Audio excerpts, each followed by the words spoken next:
شروع اللہ کے نام سے جو نہایت مہربان رحم کرنے والا ہے۔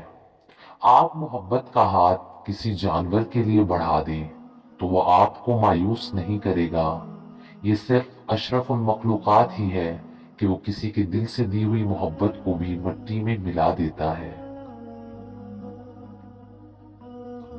رشتے اور تعلق نبھانا ایک فن ہے جس کے لیے دولت کی نہیں، محض احساس کی ضرورت ہوتی ہے۔ لوگ نصیحت سے نہیں، ٹھوکر سے سبق لیتے ہیں، کیونکہ نصیحت اکثر ایک کان سے داخل ہو کر دوسرے کان سے باہر نکل جاتی ہے، مگر ٹھوکر سیدھی دل پر لگتی ہے۔ گفتگو کیجیے مگر احتیاط کے ساتھ، لوگ مر بھی جاتے ہیں الفاظ کے ساتھ۔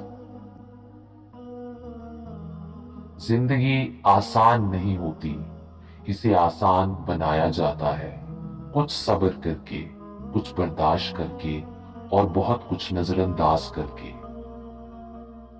بے حس لوگ، کچھ لوگوں کو پچھتاوا بھی نہیں ہوتا اور ہم سوچتے رہتے ہیں کہ شاید کسی وقت انہیں احساس ہوگا اپنے منفی رویے کا، لیکن ایسا نہیں ہوتا۔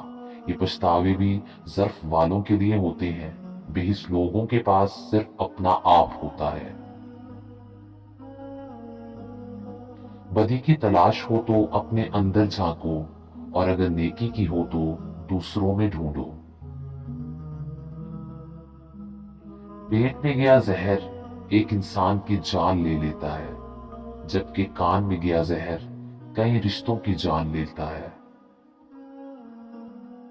تعلق میں دوسروں سے اپنے جیسا ہونے کی توقع مت کریں، کیونکہ تم کسی کو سیدھا ہاتھ اپنے سیدھے ہاتھ میں پکڑ کر نہیں چل سکتے۔ آپ کی ایک مسکراہٹ سے بہت ساری مسکراہٹیں پھیل سکتی ہیں۔ یقین کیجئے یہ دنیا کا واحد وبا ہے جس کے پھیلنے سے کسی کو نقصان نہیں ہوتا۔ لوگ اچھا پڑھنے اور لکھنے والے کو قابل انسان سمجھتے ہیں، جبکہ حقیقت میں قابل انسان وہ ہے جو اچھا سوچے اور اچھا بولے۔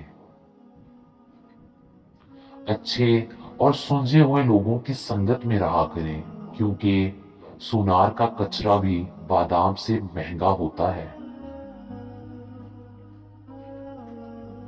جو چیز آپ کے لیے فالتو ہے، ہو سکتا ہے وہ کسی اور کے لیے زندگی کی امید ہو۔